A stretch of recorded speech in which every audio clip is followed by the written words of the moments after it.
And hello. Well, I'd actually tried to schedule this one, and then of course I forgot to press the scheduling button. So everybody probably just got the warning now that I'm live. About 30 seconds ago. Still, 3 of you already here, like the Trinity. Good enough for me.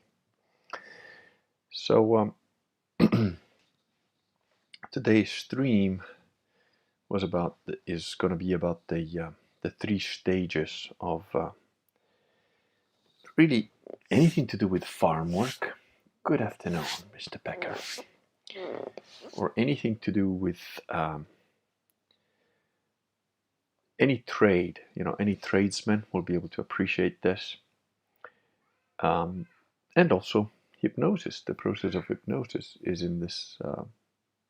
No, hold on. One of the kids is.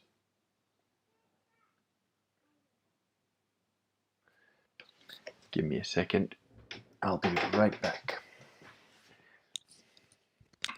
Talk among yourselves.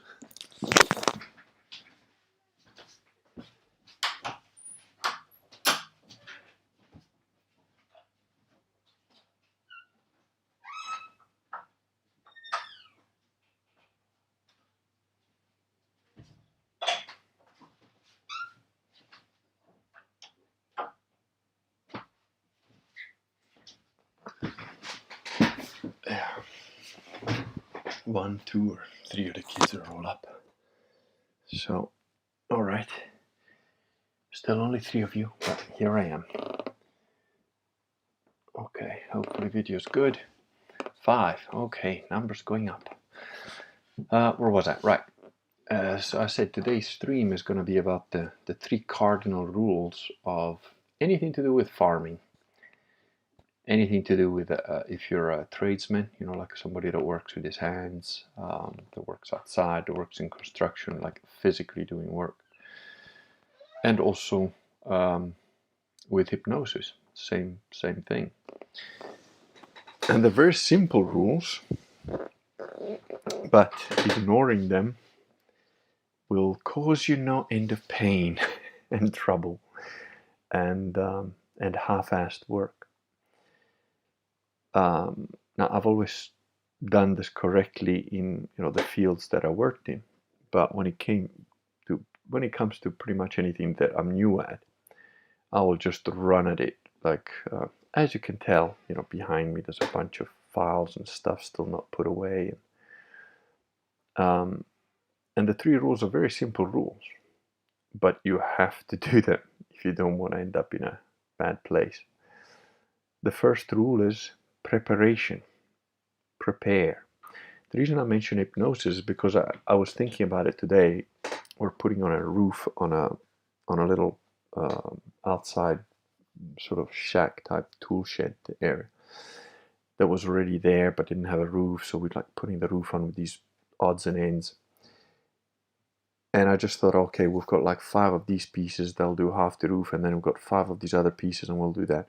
But I didn't plan it properly. I just thought, I'm just going to slap them on because it doesn't really matter if it's a good roof or perfect or whatever.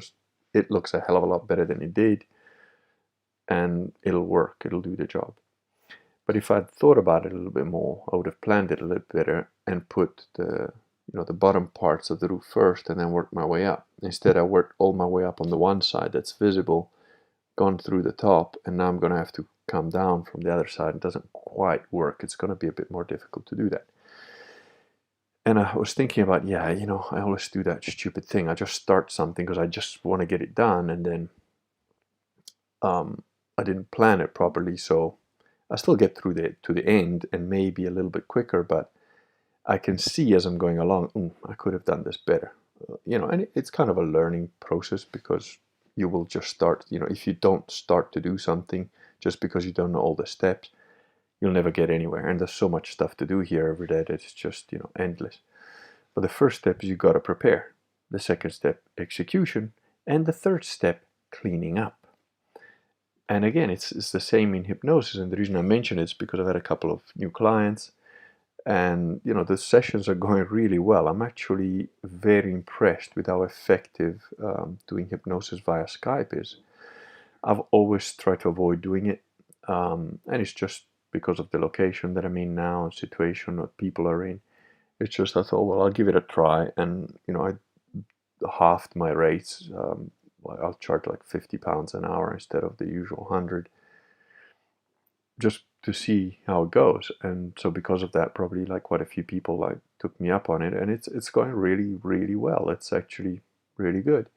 But again, with a hypnosis session, just because it's on Skype or whatever, first you have to prepare. The guys have to send in their form, tell you what the problem is. Then you prepare the session before, then you have the session, and then after the session, there's, you make notes during the session, you make notes, clean up your notes after the session, and then there's a follow-up, because I always follow up on the sessions. And it's the same thing with like farming.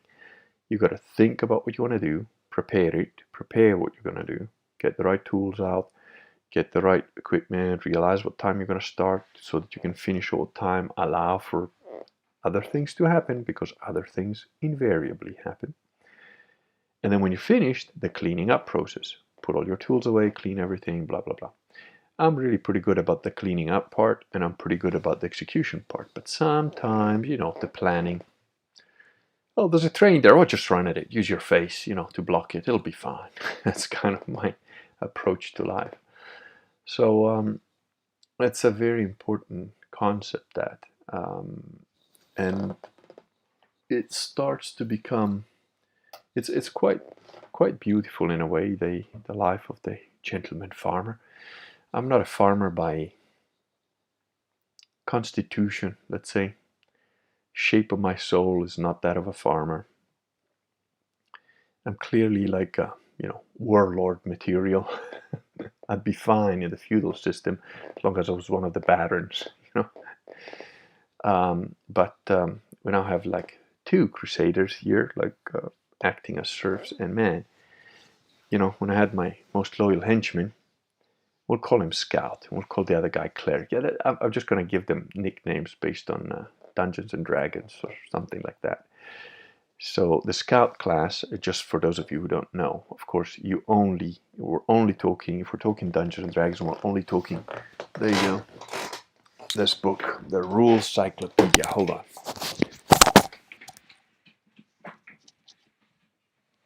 There. And I'm going to show you now the only book you need to play proper Dungeons and Dragons. This is it. One book. It's probably quite expensive and hard to find now on eBay, but that's it. This has got all the rules you need for Dungeons and Dragons, all the monsters, everything. Basic Dungeons and Dragons. And you can build your own little house rules. So, in Advanced Dungeons and Dragons, you've got assassins. Here, you've only got thieves. But you've also got monks and stuff like that. So I created this class called the Scout, which is a mixture, and the Assassin. So an assassin is basically a thief, but like he's not, in basic D&D, you've only got lawful, neutral, and chaotic. You don't have good and evil, because like somebody's either for order, in the middle, or chaos. So you could be a lawful assassin. You're just like an assassin that follows strict rules, So I've created like homemade rules for the assassin class and the scout class. Now the scout and the assassin are almost interchangeable, really, because it's the same thing. It's almost like a ninja, So they're basically thieves that have got some sort of bush skills, like they have to have certain skills, because there are skills in the basic D&D. And like, the most loyal henchman is basically a scout. He came out here before anybody else when it was just hard. And he did all the hard stuff on his own without ever complaining. So he's kind of like a good guy to like, out there, go find out how many orcs are coming. The second crusader is more of a cleric. He's like, he said it himself, says, no, I always saw myself as a supporting role character. It's like, and clerics are basically the guy who heal you, when you're wounded and so on. And I mean, he turned up and he said, oh, by the way, I think this book should stay at your house. And it's like, do I have it? There you go. Yeah. So this should stay at your house because, this is the base. This is the base. So this Special Forces Medic Handbook. And it's like, it's like, what?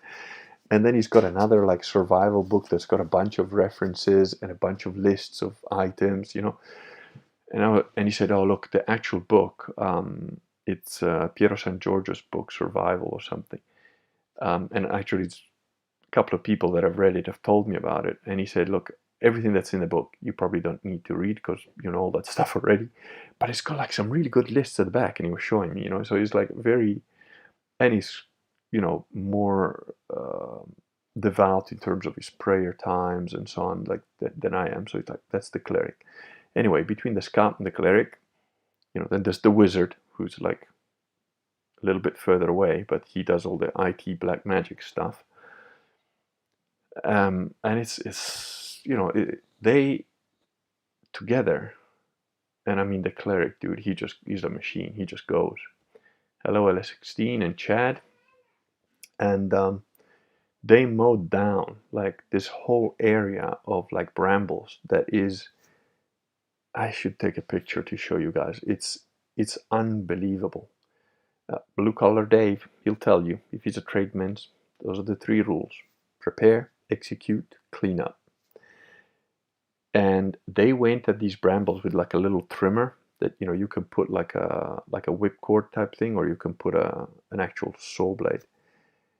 And so one guy cuts, the other guy rakes away. But these brambles are like, they're thumb thick with like huge thorns, and they're evil. It's a devil plant. Even after it's dead and been desiccated for like weeks, it'll still sting you and attach itself to everything. They're just evil fucking plants. And they're so thick, you can't see about 2 feet into it. So it's just like cutting a wall of thorns, really. And there you go. There's a druid spell, Wall of Thorns. And they just managed to cut just mowing it back. Now, originally, I was going to ask the old dude that's the next door neighbor, I say, look, I'll pay you something. Can you just take your tractor in and just using I don't know what it's called in English. In Italian, it's called a trincia. So it's like it's a thing that even they use it here on the roads, like behind the tractor. It's like a plane that's got a bunch of blades, and you can even angle it so you can, you just basically run this thing wherever it is, and you just like chews everything up into like wood chips. But it can't really deal with like thick branches or anything, it's like grass and like brambles is fine. But like a thick branch like that could like possibly do a bit of damage, and certainly a big log would do damage. Now, when I first came here to visit the property, to buy it, it was, that area was essentially clear. It was like a little grass, and there's brambles behind it. Now, since then, I mean, these brambles, I can't explain to you how fast these things grow. Like, you can literally see a place, go there the next day, and it's like, fuck, they're growing, You can see them growing from one day to the next. So they obviously advanced, and they advanced it towards the house, and it's like, no, fuck, we got to push them back. Thank God we used the little thing, because if the old man had gone in there, there's like dead tree trunks, like this size stuff, like lying all over the place. But you wouldn't be able to see it. So he would have gone in there with his tractor and totally fucked up his trincia, which is like a few $1,000 worth of equipment. But these guys, because they're going by hand, they just worked all the way around it. And it's like, fuck, thank God you guys did that, because I honestly thought this area was clear because I'd seen it like a couple of months before. So this filthy fucking idiot that sold me the place obviously chopped down some shit and then just left it there to like get overtaken by the brambles. It's almost like a trap, It's like, what the fuck? So once they've cleared out the brambles, I'm gonna take the chainsaw to it, and like we've got firewood for like years. I mean, honestly, the amount of wood this guy just left lying around, like big dead tree trunks all over the place, it's enough that I can power everything in this house by like wood burning. I just need to get the right wood burning stoves and stuff, which is the next step. I am running out of cash, so I don't know. It's we got the kitchen in. The kitchen is finally in. Well, half the kitchen, because the other half is going to be a wood stove kitchen. But we got the normal, gas and electric kitchen going. And, my wife is like one of these people that, maybe it's a woman thing, I don't know. She's like, I'll go into a house that's like 4 walls and like good roof beams, and I'll be like, "There's a good place," and she's like, "Oh my god, it's a ruin, you know. Plus the paint is a bad job." And like, it's fucking paint, you know, it doesn't matter. When we're designing the kitchen, I said, "Look, it'll make a huge difference." Like, "Oh, it's too small. It doesn't matter." Yeah. Now she's got it. She's like, "Oh my god, it makes such a big difference," and she's quite happy with it, really. They even gave some things that they changed some things from what we'd ordered, and we're like, "Oh fuck." I was like, "Oh no." And she's like, "No, no, I'm gonna try it out." And then she tried it out, and she's like, "Actually, this is a better thing, you know, it works better than I thought." So she's happy with it, which is good. And now if I get the other half of the kitchen sorted, then we'll have a wood stove that would allow you to heat the house and cook just based on wood. You just shove wood in it. So that would be quite a cool thing, because we've got enough wood here to do that quite well. Michael Pecker says, "Cleric, Scout, Wizard? Damn it, I'm an NPC." Well, I suppose. But, you know, when I was talking to my brother on the phone not too long ago, and I mentioned the most loyal henchman, and he's like, "Oh, so he's moved up. He's like he's become a player character. He's become a PC." Because, you know, when you're playing with not enough people, sometimes what you'll do is you'll create an NPC that becomes a henchman, and then you control more than one character, but you've got like your main character, and then you say, "Oh, but these two guys are also like my kind of characters." But then sometimes what will happen is one of the henchmen, who's like usually a second tier character,